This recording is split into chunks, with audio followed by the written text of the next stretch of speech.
Dating Blue Eagle coach na si Tab Baldwin humarap sa CIDG ngayong araw para sa isinasagawang investigasyon kaugnay ng pagkamatay ng dalawang student athlete ng Ateneo.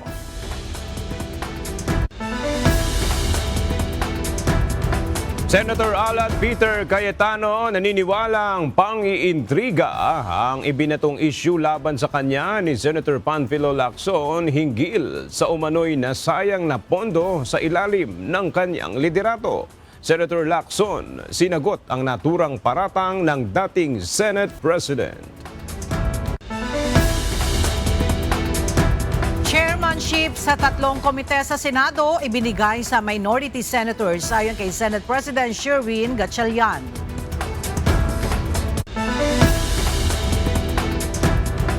Proposed impeachment trial days ng House prosecution isinumiti na sa impeachment court. House version ng Anti-Political Dynasty Bill posibleng lalong magpalakas sa political dynasties ayon kay retired Supreme Court Senior Associate Justice Antonio Carpio. At China nagpahayag ng suporta sa Iran at US peace deal.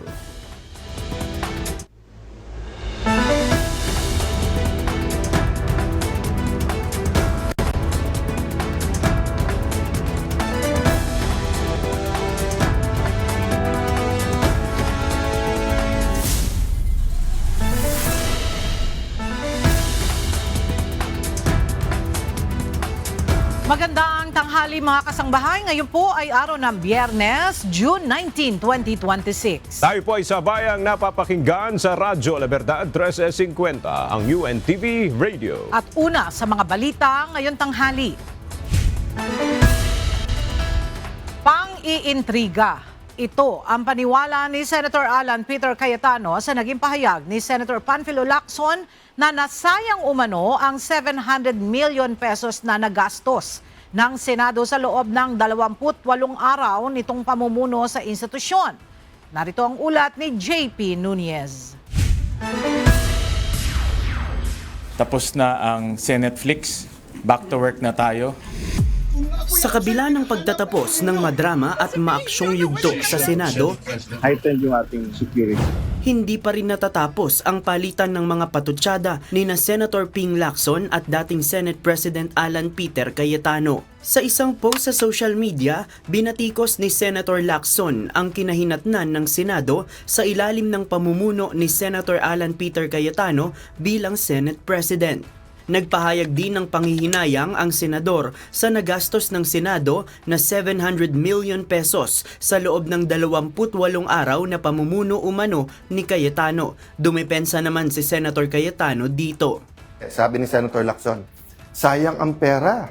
Nung si Alan Cayetano ang Senate President, 700 million ang nagastos. Sabi ko, saan kaya galing yon? Tapos, sabi ko, total, magaling mag-divide sila Senator Lacson. Very divisive. Dinivide ko. Kasi ang ginamit niya, 28 days daw ako naging Senate President. So, tignan niyo po ha. Multiply muna, multiply. Multiply mo ang 25 million na sinabi ni Senator Win na gastos ng Senate a day. I-multiply mo yon sa 28 days. And, baliktarin mo naman, division. 700 divided by 28 days is 25 million. Yun din naman ang ginawa ni Senator Win. Tinignan niya lang yung budget ng Senado, tapos dinivide niya, nakuha yung 25 million a day. Kinumpute namin ang budget ng Senado per day is about 24 million, no? Almost 25 million, no? Just to operate the Senate. The Senate is a big institution. We have 2,000 people, may isang building tayo. So nasaan yung intellectual dishonesty? Nasaan ang pagtatago ng katotohanan? Simple lang po. Kahit sino po ang Senate President, 25 million a day ang gastos ng Senado kung ganun kasimple ang computation mo. Meaning, yung budget ng buong Senado divided by the number of calendar days. Di ba?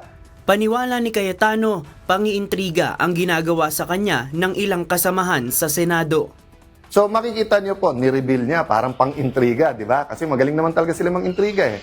Nagte-take turns lang naman po, si Raffy Tulfo, si Erwin Tulfo, si Senator Ping Lacson, tapos yung iba sa grupo nila, yung tag team lang yun, para, kayo naman mang-inis kay Alan, kayo naman magkalat ng hindi totoo, kayo naman magkalat ng ganito.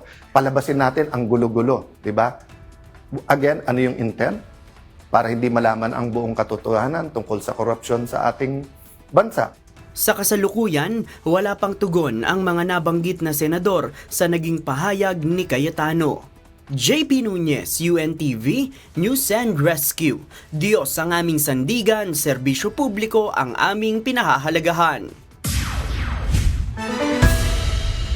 Sinagot ni Senator Panfilo Ping Lacson ang tila pag-iwas ni Senator Alan Peter Cayetano sa issue ng umano'y nasayang na pera ng taong bayan sa kanyang termino bilang Senate President.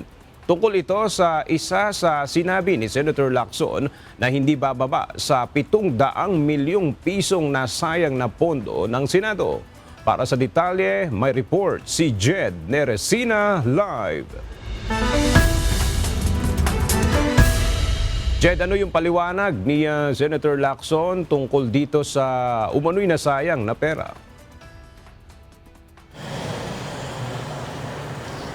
Ayon kay Senator Lacson, kaya nasayang yung pera ng Senado dahil zero output o wala umanong nagawa sa ilalim ng pamumuno ni Senator Alan Peter Cayetano.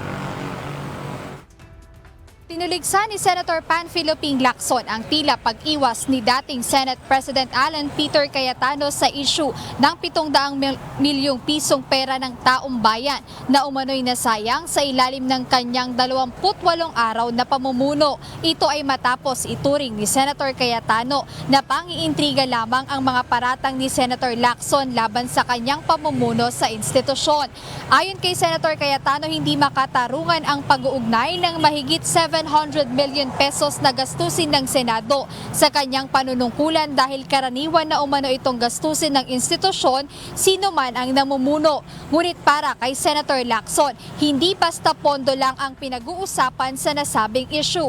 Aniya, output ang pinag-uusapan. Ibig sabihin nito ay ang trabaho sa plenaryo at hindi pag-boycott tulad ng ginawa ng mga ngayon ay minority bloc senators noong huling 3 araw bago ang sinidye adjournment.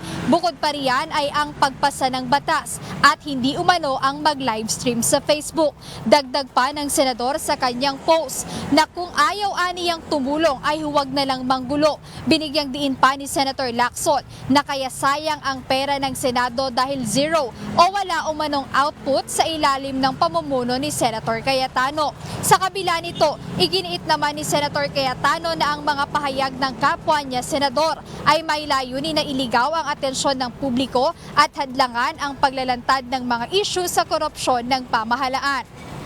Aga sa kabila ng palitan ng mga pahayag ng dalawang senador na una nang nagsabi si Senate President Sherwin Gatchalian na handa niyang kausapin yung mga senador from majority or minority bloc para matapos na nga yung iba't ibang mga issue at masettle na nila ang mga ito para rin smooth o maayos silang makabalik sa pagsasagawa ng mga committee hearings at maayos na rin yung kanilang trabaho sa Senado or yung kanilang mga legislative work. Ayan muna update, balik sa inyo aga. Maraming salamat, Jed Neresina. Pinuna ng isang House impeachment trial spokesperson ang di pagdalo ni Vice President Sara Duterte sa pre-trial conference ng impeachment process. Ito ay bagaman may diskresyon ang pangalawang Pangulo na dumalo personal o katawanin ng kanyang legal counsel batay sa panuntunan. Para kay Adyong, nagpapakita ito kung paanong binibigyang halaga ng pangalawang Pangulo ang pagharap sa mga alegasyon laban sa kanya. The presence is important Although nandun naman sa Senate rules na hindi naman kinakailangan, no? But in the regular court proceedings, talagang kinakailangan yung respondent na umappear, no? Why? Because number one, ito ang isa sa, it will be an historic impeachment trial. Nowhere in the Philippine history have we experienced, no, na the second highest official in the land faces serious allegations, no, culpable violations of the Constitution, which constitute impeachable offense. If that is so serious to her, I believe it speaks about leadership and the character and the office that she represents. Itinakda naman ng impeachment court sa June 22 ang pagsusumite ng prosecution at defense panels ng kanilang komento sa isinagawang stipulation process. Sa June 25 naman, maglalabas ng resolusyon. Kaugnay nito ang impeachment court. Hindi siniseryoso ng kampo ni Vice President Sara Duterte ang proseso ng impeachment. Ito ang tingin ng House Prosecution Panel sa pagsisimula ng pre-trial conference na isinagawa ng impeachment court kahapon. Tinawag din itong tunog lata ni House Impeachment Trial Spokesperson at Kabataan Party List Representative Rene Co at sinabing magiging mahina rin ang depensa pag nag-umpisa na ang trial proper sa Vice Presidente. Pre-trial brief sets the tone on how the defense will structure its answers. So kung tunog lata na ang pre-trial brief, what more can we expect during the trial proper? No. Tama nga po yung nakalagay no na it's just mere denials. This is clearly hindi na naman pagseseryoso sa proseso. Kasi kung sineseryoso yung proseso, dapat binibigay na yung mga sagot na matagal lang hinihingi ng taong bayan. Kung wala pong ganon na makita tayo sa pre-trial brief, no, baka hindi natin makita ito sa mismong trial proper. Iginiit ng kampo ni Vice President Sara Duterte na matagal nilang pinaghandaan ng unang pre-trial conference kaugnay ng impeachment trial sa Senado. Ito ay bilang tugon sa mga kumakalat na pahayag na hindi umano sila naghanda para sa naturang conference. May ulat si Evan Alvarez. Wala umanong katotohanan ang mga kumakalat na pahayag na hindi nakapaghanda para sa unang araw ng pre-trial conference ang mga abogado ni Vice President Sara Duterte. Attorney Michael Poa, spokesperson ng defense team, batid nila na may mga ganitong impormasyong kumakalat sa social media. Ngunit iginiit nito na matagal na nilang pinaghahandaan ang impeachment proceedings bago pa makatungtong sa pre-trial. The defense takes exception to that, no? Because definitely dumating kami dito ng handa. Pinaghandaan namin to ng talagang napakatagal na panahon. Dumating kaming handa and the records will speak for itself. No? Sinabi ni Attorney Poa na iginagalang nila ang mga ganitong opinyon, ngunit dumipensang walang mga rason na pwedeng pag-ugatan ng mga ganitong klase ng aligasyon. Samantala, ipinaliwanag rin ito na hindi natapos ang pre-trial conference kahapon dahil sa dami ng dokumentong kailangang suriin at markahan ng parehong defense at prosecution. Inaasahan na ring babalik sila sa Lunes para ituloy ang pagmamarka ng mga ebidensya. Talagang hindi naman talaga ganun kabilis yung marking. No? Siyempre, there are instances when we have to compare documents, diba? Lalo na kung photocopy, we have to compare it with the original. So, natural naman po yan, normal lang po yan na hindi ganun kabilis ang marking. Ayon sa defense, sa 4 na articles of impeachment, isa pa lamang ang natapos sa marking of evidence. May isang article na inaasahang matatapos sa Lunes, habang ang 2 article na may pinakamaraming dokumento ay posibleng umabot hanggang Martes. Nilinaw naman ito na tansya pa lamang ang mga petsa at wala pa rin katiyakan kung hanggang kailan aabuti ng pre-trial conference.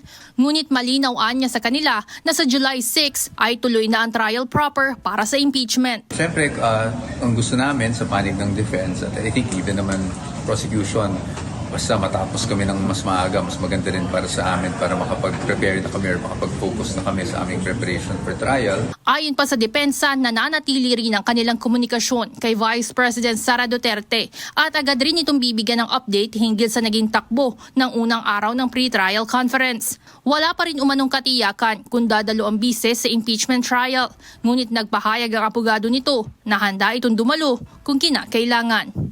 Evan Alvarez, UNTV News and Rescue. Diyos ang aming sandigan, serbisyo publiko ang aming pinahahalagahan.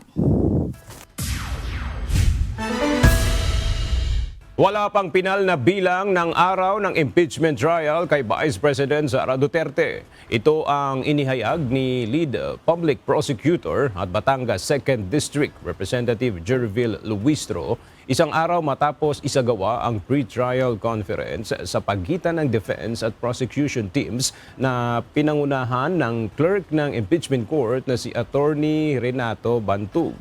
Ayon sa kongresista na isumiti na nila ang kanilang proposal kaugnay ng bilang ng impeachment trial days at ang impeachment court ang magdedesisyon kaugnay nito.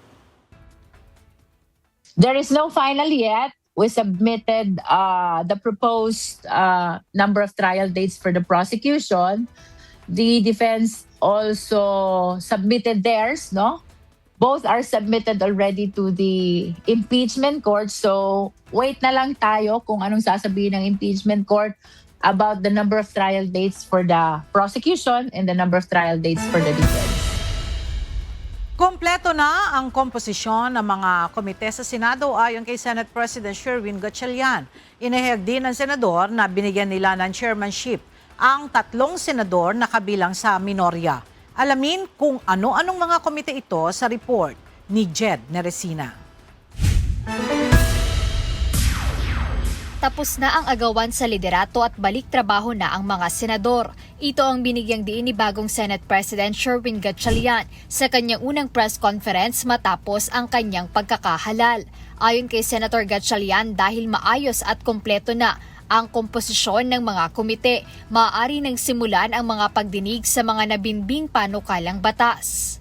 So in the next few weeks, we will focus also on the bill. So we will request the senators to already proceed with their hearings na basa na yung mga members ng committees, na elect na rin yung mga chairman at vice chairman ng committees. So they can already proceed with conducting a hearing para pagpasok natin, tuloy-tuloy na yung mga discussions ng LEDAC bills and also other bills na priority measures ng ating mga senators. Kaugnay nito, tiniyak ng pinuno ng Senado na bukas ang kanyang tanggapan na makipag-usap sa mga miyembro ng minorya upang masiguro ang maayos na ugnayan sa pagpasa ng mga crucial na batas. Like I said in the past, bukas naman yung ating pintuan, bukas yung ating tanggapan para makipag-usap. But I really appreciate yung mga minority members na nandoon yan. Give me a chance to talk to them, to also set the direction na mag-uumpisa na ng trabaho. Katunayan, ibinahagi ng mambabatas na 3 senador mula sa minority bloc ang binigyan ng chairmanship sa 3 komite ng institusyon. Maganda rin na appoint na 3 minority members as chairman, no? Si Senator Bongo as chairman of the Sports and Youth Committee, si Senator Mark Villar, chairman ng very important banking committee, one of the most important committees in the Senate, and then si Senator Camille Villar was appointed also sa government corporations. Bukod sa legislation, kinumpirma rin ng Senate President na tuloy-tuloy ang paghahanda nila para sa gaganaping impeachment trial ni Vice President Sara Duterte sa darating na Hulyo. Jed Neresina, UNTV News and Rescue. Diyos ang aming sandigan, serbisyo publiko ang aming pinahahalagahan. Kanya-kanyang tanggi ang ilang ahensya ng pamahalaan sa umano'y inilabas na warrant of arrest ng International Criminal Court laban kay Senator Christopher Bongo. Habang umaasa naman ang senador na hindi siya mabibiktima ng pamumulitika. May ulat si Joan Nano. Wala pang natatanggap na opisyal na komunikasyon ang Department of Justice sa sinasabing warrant of arrest ng International Criminal Court kay Senator Bongo. Sa inilabas na opisyal na pahayag ni DOJ spokesperson Attorney Polo Martinez, sinabi nito na bineberipika na rin nila ito sa Philippine Center on Transnational Crime o PCTC. Maging ang Philippine National Police, sinabing wala pa silang natatanggap na anumang formal na komunikasyon tungkol dito. Binatikos rin ni Interior and Local Government Secretary John Vic Remulla si Davao City Congressman Paulo Pulong Duterte sa paglalabas ng anyay maling impormasyon. ano po yung information that we have. Kasi wala pa kami nakikita ng ganun eh. So wala, hindi namin alam sila. We're always prepared. Pero yung mga ganong klaseng pronouncements, delikado yan, di ba? Mariin namang itinanggi ni Palace Press Officer Undersecretary Claire Castro ang alegasyon na ginagamit ng administrasyon ni Pangulong Ferdinand Marcos Jr. ang ICC laban sa kanyang mga kalaban sa politika. Iginiit ni Yusek Castro na may mga Pilipino ang naghain ng kaso kaugnay ng extrajudicial killings o EJK noon pa mang 2017, kaya hindi ginagamit ng administrasyon ng ICC. So bakit ba lagi nating sinisisi ang korte? Sinisisi natin ng administrasyon. Huwag nating kalimutan na yung kaso na sampa ito 2017 pa. So hindi ito wine-weaponize, kinakailangan lamang po na matugunan din ang hiling ng mga kababayan natin. Kung may kailangan managot, dapat na managot. Kung kailangan may malinis na pangalan, malinis ang pangalan. Umaasa naman si Senator Bongo na hindi mapupolitika ang arrest warrant ng ICC laban sa kanya. Iginiit din niya na wala siyang nilabag na batas kailanman. Ayon sa ICC, si Senator Go ay kabilang umano sa co-perpetrators ni dating Pangulong Rodrigo Duterte sa kasong may kaugnayan sa war on drugs. Joan Nano, UNTV News and Rescue. Diyos ang aming sandigan, serbisyo publiko ang aming pinahahalagahan. Nagpakita na sa tanggapan ng PNP Criminal Investigation and Detection Group ang head coach ng Ateneo Blue Eagles na si Tab Baldwin. Ito'y matapos na bigyan ng ultimatum ni DILG Secretary John Vic Remulla na papatawan ito ng contempt kung hindi pa rin magpapakita ngayong araw. Mula sa Camp Crame, may ulat si Leia Ilagan live. Leia, nakapagbigay ba ng salaysay si Coach Baldwin sa mga otoridad? Magandang tanghali sa iyo, Ella. Nagpapatuloy pa rin ang isinasagawang fact-finding investigation ng Criminal Investigation and Detection Group sa pagkamatay ng 2 players ng Ateneo Blue Eagles sa Aurora noong June 8. Mula kaninang umaga, Ella, simula nang dumating si resigned head coach Tab Baldwin sa CIDG, hindi pa rin ito lumalabas. Kasama ni Baldwin na dumating sa CIDG ang kanyang mga abogado. Inaasahan na nagbibigay na ito ng pahayag sa tunay na nangyari sa umano'y team building sa Aurora na ikinasawi ni Rene Baterbonia at Divine Adili. Dumating din si DILG Secretary John V. Remulla sa CIDG, halos kasunod lamang ni Baldwin. Kahapon, sinabi ni Secretary Remulla na papatawan na ng contempt ng CIDG si Baldwin kung hindi pa rin ito darating ngayong araw. Target aniya nilang tapusin ang investigasyon ngayong linggo upang makapagsumite na sila ng rekomendasyon sa Department of Justice sa Martes. Ang PNP sinabi kahapon na nasa 80% na ang natatapos nila sa isinasagawang investigasyon, kung saan halos lahat ng players ay nakapagbigay na ng pahayag. Hindi naman isinasantabi ng PNP ang posibilidad ng hazing sa nangyaring trahedya sa Aurora. Sa ngayon, nakaantabay pa rin kami dito sa labas ng opisina ng CIDG para sa iba pang update. Ella? Alright, maraming salamat, Leia Ilagan. Ipinagpaliban muna ng National Bureau of Investigation o NBI ang patawag kay resigned Ateneo coach Ted Baldwin ngayong araw.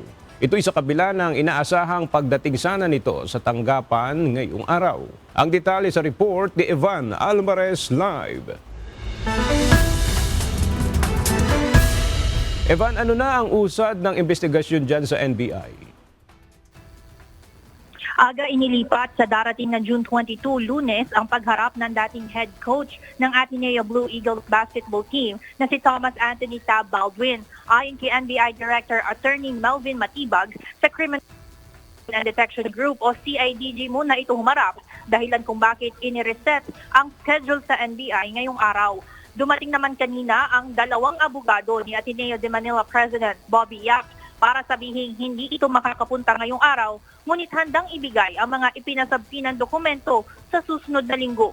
Mula noong Martes hanggang kahapon, umabot na sa 23 individual ang tumugon sa sabpina ng NBI para sa nagpapatuloy na investigasyon sa drowning incident na ikinasawi ni Rene Baterbonia at Divine Adili sa Dibaculaw, Aurora noong June 8. Nauna nang tumugon noong Martes ang dating team manager na si Christopher Epo Kimpo at kahapon dumating rin sa tanggapan ng NBI ang assistant coach na si Sandro Soriano. Aga sa mga oras na ito ay hinihintay pa rin natin kung mayroon bang iba pang mga individual na magtutungo ngayon sa NBI. Pero wala pang kumpirmasyon kung darating din ba sina Assistant Coach Reynaldo Jacinto at Dean Castaño para sa investigasyon sa pagkasawi ng dalawang atleta ng Ateneo. Yan muna ang update mula dito sa tanggapan ng NBI. Balik sa inyo dyan, Aga. Maraming salamat, Ivan Alvarez. Kapwa nagpahayag ng pagnanais sina Pangulong Ferdinand Marcos Jr. at Russian President Vladimir Putin ng pagnanais na mapalalim pa ang relasyon ng Association of Southeast Asian Nations o ASEAN at Russia. Sa kanilang joint statement, inilahad nila ang naging resulta ng bilateral dialogue.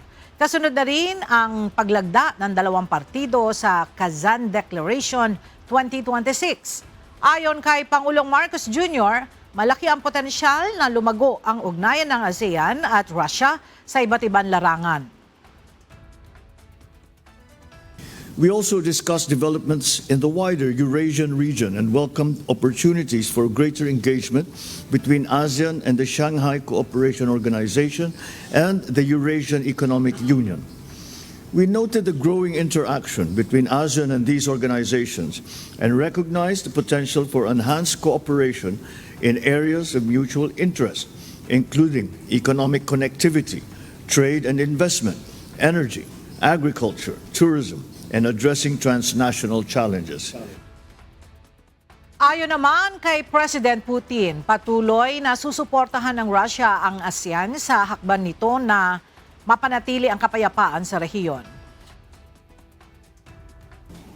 I'd like to highlight as well that Russia will continue to comprehensively facilitate ASEAN states in their effort to maintain peace and stability in Southeast Asia, and in a wider sense, in shaping around the Eurasian region of a robust, open, and holistic security system as well as multifaceted cooperation.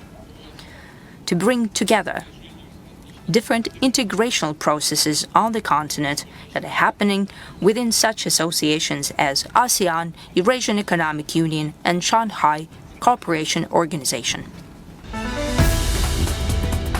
Manatili po kayong nakatutok sa UNTV, magbabalik ang C-News.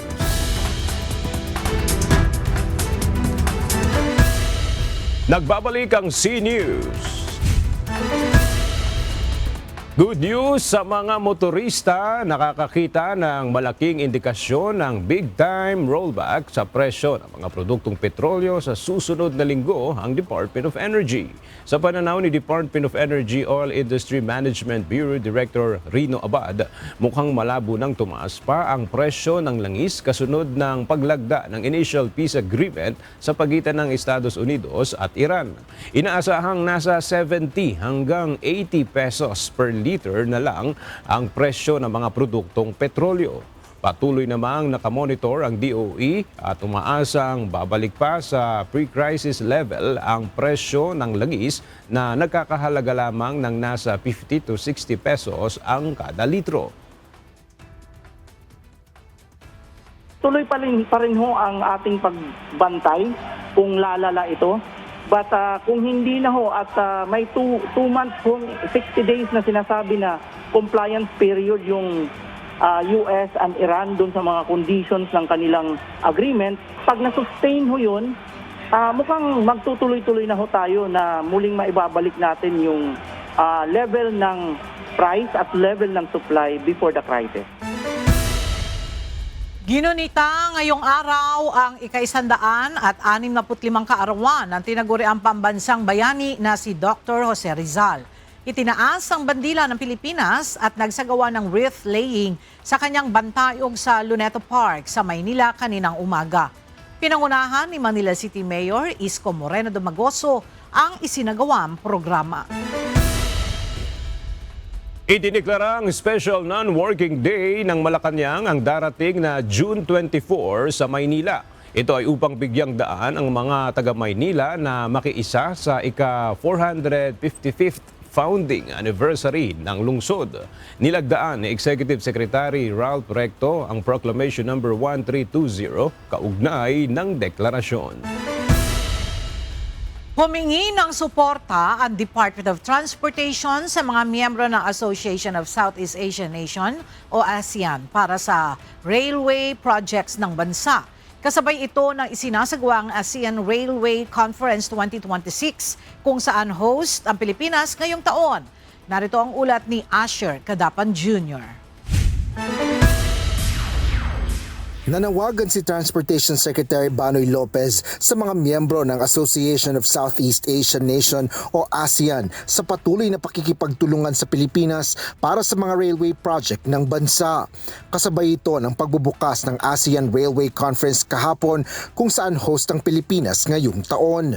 Layo ng pagpupulong na ito ng ASEAN members na mapalakas ang kooperasyon ng mga bansa sa pagtatakda ng mga pamantayan sa kaligtasan at operasyon ng mga railway system. Sa talumpati ni Secretary Lopez sa ASEAN RailCon 2026, binigyan diin ng kalihim na hindi kayang gawin ng isang bansa lang ang pagbuo ng pag-uugnay at makabagong sistema ng railway.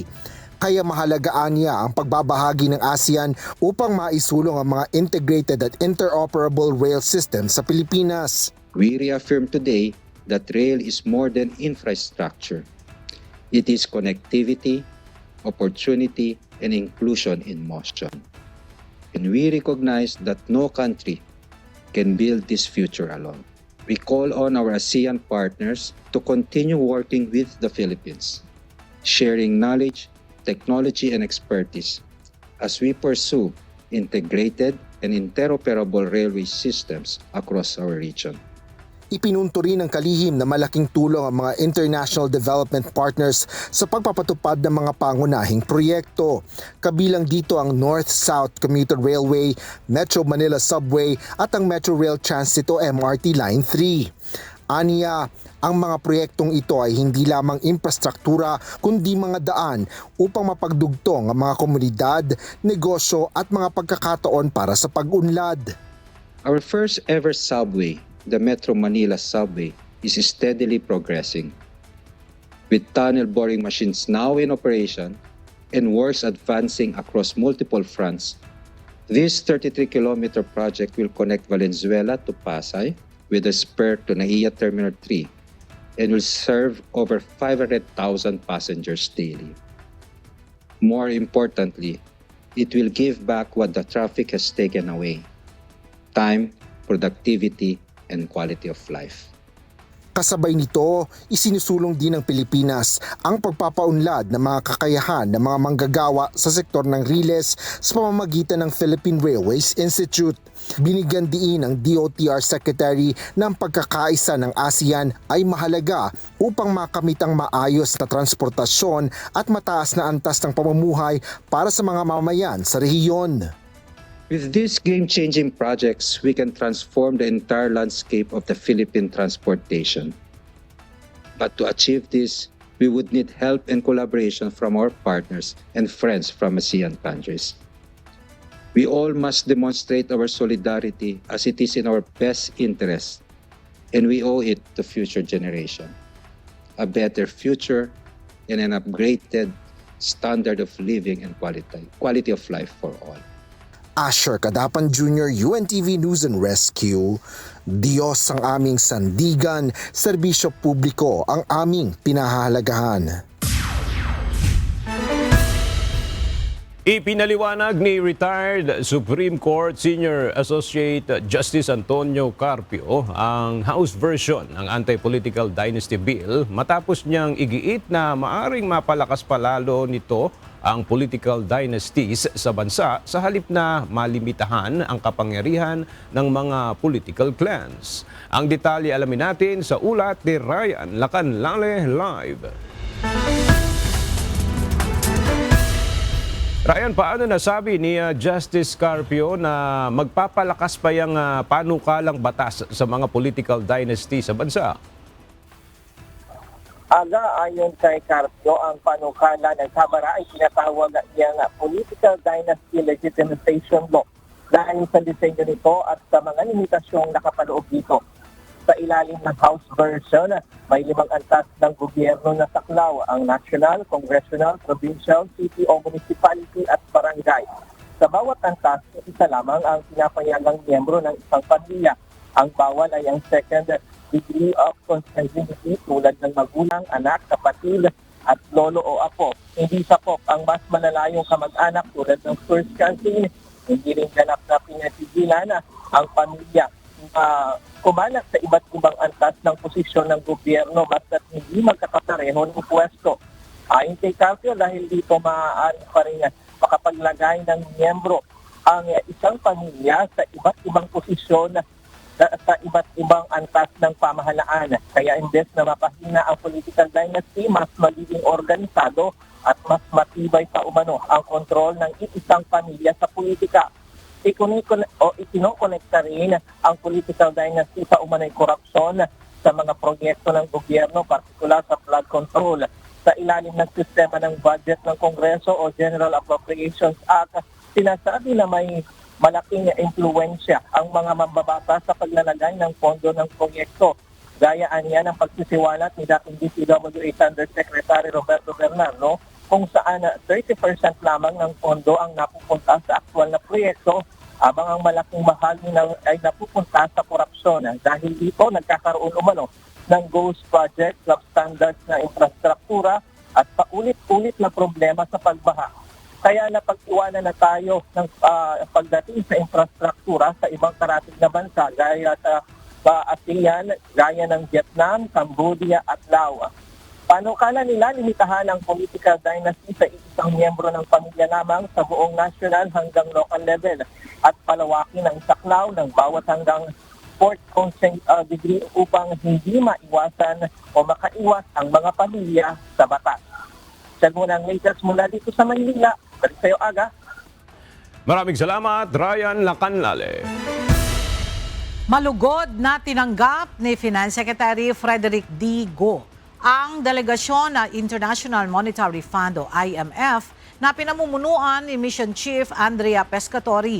Inilahad ng IMF team ang agenda ng kanilang pagbisita na sumasaklaw sa pagtugon ng Pilipinas sa padaigdigang sitwasyon sa enerhiya at ang medium-term economic outlook ng bansa.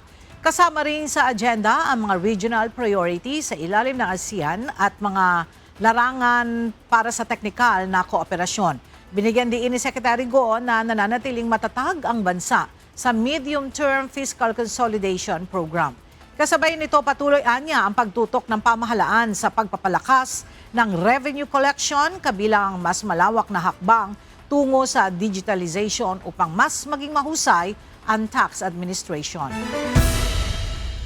Pinulong sa unang pagkakataon ni Department of Justice o DOJ Secretary Frederick Bida ang lahat ng mga provincial prosecutor, tauhan ng NBI at Register of Deeds sa probinsya ng Batangas ngayong araw. Mula sa Batangas, may report si Dante Ambento live. Dante, ano yung layo ng pagpupulong na yan at ano ang mga napag-usapan nila?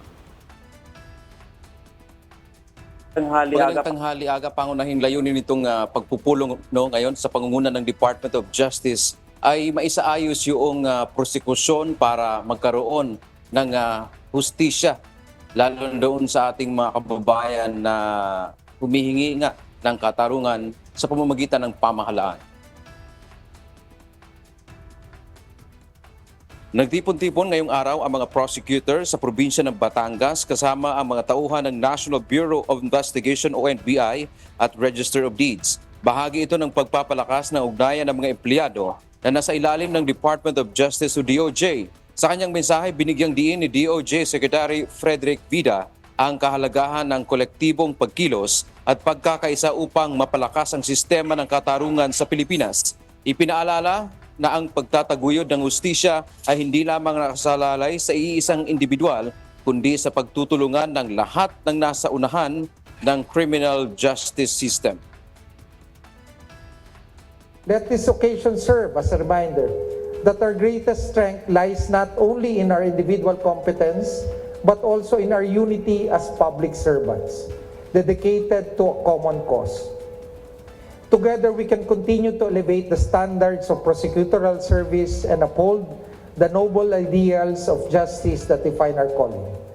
May this gathering renew our commitment, deepen our professional relationships, and inspire meaningful exchanges that will further strengthen the administration of justice in Batangas and throughout our nation. Layunin ng panawagang ito na pangalagaan ang karapatan ng mamamayan, itaguyod ang konstitusyon at tiyakin na ang hustisya ay naibibigay ng may integridad at pagkakapantay-pantay. Anya ang mga hamon sa tungkulin ay mas madaling mapamahalaan kung ang mga kawani ay nagtutulungan at nagbabahagi ng kaalaman bilang isang institusyon. Binigyang din ito na ang pangako na itaas ang antas ng serbisyo ng prosekusyon at palalimin ang professional na ugnayan ng mga opisyal upang mas mapabuti ang administrasyon ng katarungan sa rehiyon ng Batangas at sa buong bansa. Ang ganitong mga hakbang ay bahagi ng layunin ng DOJ na bumuo ng isang sistemang mas tumutugon sa pangangailangan ng taong bayan at nagbibigay inspirasyon sa tiwala ng publiko. Sa huli aga ay binigyang diin nga ni Justice Secretary Frederick Vida yung pangamba na baka darating yung panahon na mapapalitan na ng artificial intelligence o AI ang serbisyo partikular ng mga prosecutor. Sabi pa ng DOJ, hindi yan mangyayari sapagkat ang pag-iisip ng isang ordinaryong tao ay hindi maaaring palitan ng artificial intelligence. Yan man ang ating update mula dito sa Batangas. Balik sa iyo, Agta. Maraming salamat, Dante Amento. Naidokumento ng Philippine Coast Guard o PCG ang isang bagong Chinese research vessel sa paligid ng Bajo de Masinloc o Panatag Shoal kasunod ng ilang araw matapos tanggalin ang naunang research vessel at floating platform na ilang linggo nilang minomonitor sa lugar. May ulat si Ryan Lacanlale. Nadiskubre ng Philippine Coast Guard sa isinagawang Maritime Domain Awareness o MDA flight nitong Huwebes ang isa na namang Chinese research vessel na unang beses pa lamang namataan sa paligid ng Bajo de Masinloc. Ayon sa PCG, ang barko ay kinilalang Intelligent Scientific Research Vessel batay sa mga impormasyong nakalap mula sa open sources. But this time, this is the first time we documented this Chinese research vessel. According to the open source, this is the first of its kind na intelligent scientific research vessel of the Chinese government. And bukod sa Tongji, may 4 na maliliit na bangkang umiikot sa loob ng lagoon. 3 Chinese Maritime Militia vessels, 2 Chinese Coast Guard vessel na umangkla malapit sa Bahura. Nananatili pa rin sa Bahura ang mga antena at boya na inilagay ng China. They are not that as close in Bajo de Masinloc, but they are within the vicinity. Sometimes they are off the coast of Zambales, off the coast of Pangasinan. But this time around, we just saw them anchored together at a distance of 1 nautical miles north of Bajo de Masinloc. Ayon kay PCG spokesperson for the West Philippine Sea, Rear Admiral J. Tariela, hindi kinikilala ng Pilipinas ang anumang marine scientific research na isinasagawa ng China sa loob ng Exclusive Economic Zone o EEZ ng bansa nang walang pahintulot ng pamahalaan. As far as the Philippine government is concerned, we have never allowed the Chinese government to deploy a Chinese research vessel to conduct an MSR within our own exclusive economic zone.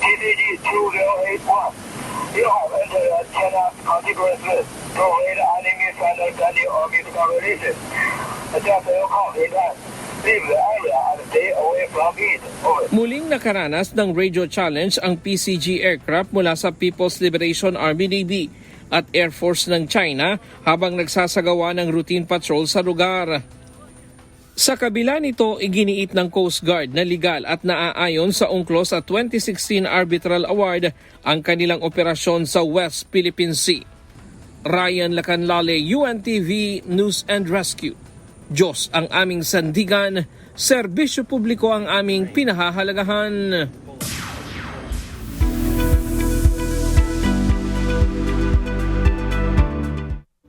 Maaari Maaaring pumasok sa loob ng Philippine Area of Responsibility sa Sabado ng gabi o madaling araw ng linggo ang tropical depression na nasa labas ngayon ng PAR. Sa inilabas na weather bulletin ng Pag-asa bago mananghali kanina, nasa silangan ng Eastern Visayas ang bagyo sa layong 1,925 kilometers. Taglay nito ang lakas ng hangin na 55 kilometers per hour at pagbugso na 70 kilometers per hour.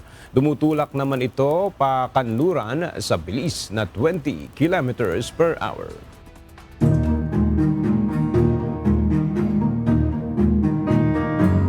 Nakapaghatid ang Department of Social Welfare and Development o DSWD ng 50 solar panel set sa Glan, Sarangani.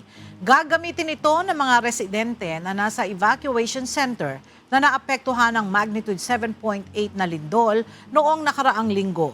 Inaasahang makatutulong ito para sa dagdag na ilaw at mapagkukunan ng kuryente sa mga pasilidad. Kinumpirma ng Police Regional Office Bicol o Pro-5 na isang pulis ang naaresto nitong Huwebes sa isinagawang entrapment operation matapos umanong mangikil ng 38,000 pesos kapalit ng pag-aayos sa medical phase ng recruitment ng Philippine National Police sa rehiyon.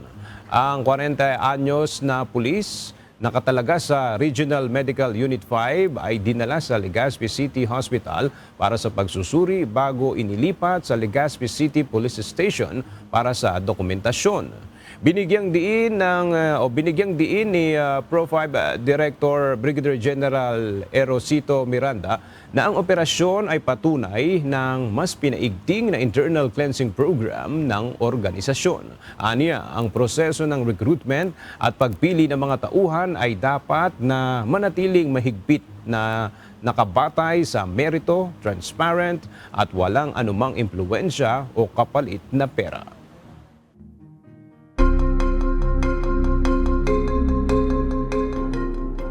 Nagpahayag ng suporta ang China sa kasunduan ng Estados Unidos at Iran. Sa ex-post ni Chinese spokesperson Lin Jian, sinabi nitong nagkausap sa telepono sina Chinese Foreign Minister Wang Yi at Iranian Foreign Minister Seyed Abbas Araghchi.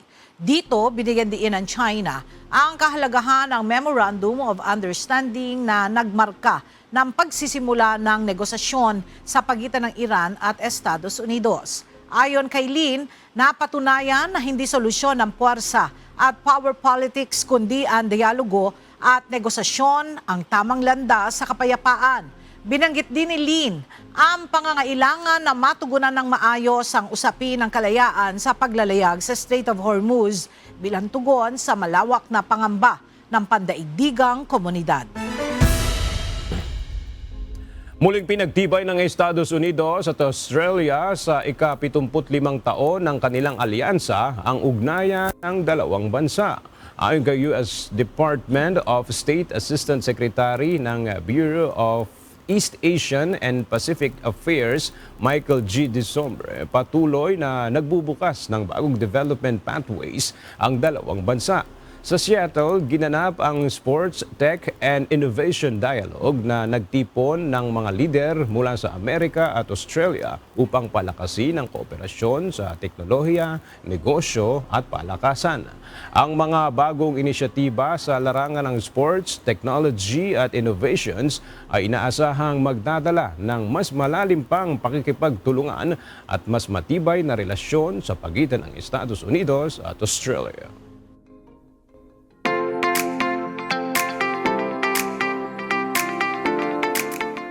Hinirang ang Pilipinas bilang world's #1 retirement destination sa taong 2026 ng Retirement Abroad Index ng Expatriate Group. Nakakuha ito ng score na 78 out of 100. Nilalagay sa ranking ang most retiree-friendly na mga bansa base sa healthcare quality, visa accessibility, health insurance requirements, cost of living at expat community and integration. Dumalo sa isang gala dinner ang mga kinatawan ng Philippine Consulate sa Queensland at Embahada ng Pilipinas sa Australia sa isang special reception na inihanda ng Governor ng Queensland nitong Martes araw sa Australia. Ang pagtitipon ay kasabay ng pagdiriwang ng ika-80 taon ng diplomatic relations ng dalawang bansa at paggunita ng 128th anniversary ng kasarinlan ng Pilipinas. Narito ang report ni Maeve Yandog. Dalawang malalaking selebrasyon ang dinaluhan ng Filipino community sa Queensland, Australia nitong June 15 at June 16. Ang 128th anniversary ng Philippine independence at ang 80th year ng diplomatic relations ng Pilipinas at Australia. Ginanap ang unang gabi ng selebrasyon sa Queensland Parliament House. Dumalo sa pagtitipon ang ilang miyembro ng Queensland Parliament at iba pang Australian dignitaries, kasabay ang opisyal na launching ng Parliamentary Friends of Queensland for the Philippines.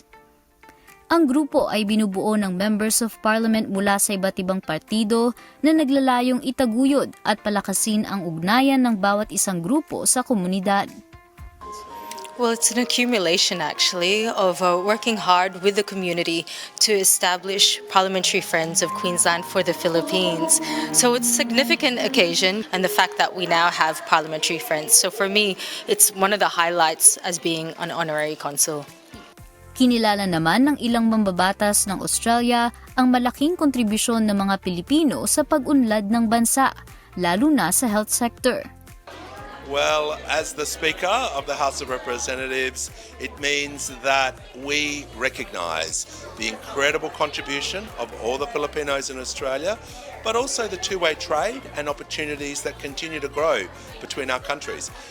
So what you find, our hospitals, our aged care, at all levels, not just those who come in as first-line carers, but through the generations, building up that care economy. And I think the Filipino community in particular, courageous, brave, and I think generous in how together have built our state. Samantala, isang special reception na inihanda ni Queensland Governor Dr. Janet Young ang dinaruhan rin ng mga piling bisita. Ang pagtitipon ay bilang paggunita sa ika-80 taon ng diplomatic relations ng Pilipinas at Australia. Filipino people here bring valuable skills to the Australian workforce, while in the Philippines over 250 Australian companies are in operation, providing employment across diverse sectors. The success of our relationship relies on the input of individuals working hard within our public services, the private sector, and in our communities to support and strengthen the broader network that powers it. Ayon kay Rafael Toda ng Australia-Philippine Business Council, malaki ang potensyal ng mga Pilipino na hinahanap ng bansang Australia, gaya sa larangan ng renewable energy transition, digital transformation at mining sector. The Philippines has as much as $1.3 trillion still in the ground that have not yet been mined, no? And of course, as we know, Australia is one of the global leaders in sustainable mining, which is something that the Philippines is also very interested in ensuring that it receives that technical know-how and that technical exchange. Sa kanyang talumpati, nagpasalamat naman si Philippine Ambassador Antonio Morales sa pagkilala sa kakayahan ng mga Pinoy at sa patuloy na paglago ng Philippine investment sa Australia. They employ thousands of Filipinos, and we are grateful for that. But we are also seeing growing Philippine investment in Australia, particularly in infrastructure such as ports, as well as in renewable energy and other sectors of the economy. These investments support jobs, drive innovation, and contribute to the growth of both our economies. Maeve Yandog, UNTV News and Rescue. Diyos ang aming sandigan, serbisyo publiko ang aming pinahahalagahan. Alright. Meron pa tayong mga oras na kailangan. Kasi alam mo, nakakatuwa dahil itong isang linggo, parang masyadong maraming nangyari, no? isa na doon, sa lahat ng nagustuhan ko na nabasa natin ngayon ay yung magkakaroon ng malaking pagbawas sa produktong petrolyo. So, yan, number one, good news yan. Okay? So, kaya nga, next week na ako magpapagas. Aabangan ko yan kung gaano ba talaga kalaki yung ibababa ng produktong petrolyo. Yes, at syempre, sa kabila ng mga problema, no, nandun talaga yung hope na huwag kang mawala ng pag-asa. Malalampasan natin yan. Tingnan niyo yung pagtaas ng presyo ng gasolina. Nagkaroon ng agreement, di ba? Ang US at Iran. Yan yung nakikita kasi natin isa sa main reason, di ba? Kaya At saka, tumataas yung presyo. binuksan na ngayon ang Strait of Hormuz. Kaya siguro, eto na yung pababa yung presyo ng langis. No? Kaya good news yan. Ano pa ba ang mga good news natin? Eto pa, alam ko na, ang sasabihin mo. Dahil gustong-gusto ko yung binanggit ni Senate President Sherwin Gatchalian na natapos na ang Senate Flix. Senate Flix, siyempre. Ibig mong sabihin, marami kasi umaabang talaga noon. Kasi yung mga nakaraang araw, napansin natin na talagang yung Senate President na posisyon, hot topic talaga siya, di ba? Kung sino talaga. Talagang minag-aagawan. Pero awat tulong ng Panginoong Diyos, na-resolve na, formally. Natapos na finally at saka ayan, trabaho na ulit sila. Kaya happy-happy ang weekend natin, Ella. At sa ating mga kasangbahay, sa kabila nung may mga na-encounter tayo mga hindi magagandang balita, may magandang balita. Oo, yun na nga ang sinabi mo, huwag tayong mawawala ng pag-asa. At ito ang isa sa magandang balita. Okay. At sa ating pong iiwang mga salita ng Diyos o magandang balita na ating pong sandigan, mula sa aklat ng Galatia, Kapitulo 5, versikulo 25, nagsasabi, kung tayo'y nangabubuhay sa pamamagitan ng Espiritu, ay mangagsilakad naman tayo ayon sa Espiritu. At yan ang mga balitang aming tinutukan at inaksyonan dahil sa aming pagbabalita, una ang pagkalinga sa kapwa. UNTV C News, may balita saan mang panig ng daigdig. At dito sa UNTV, Diyos ang aming sandigan, serbisyo publiko ang aming pinahahalagahan. Magandang tanghali at Happy Weekend!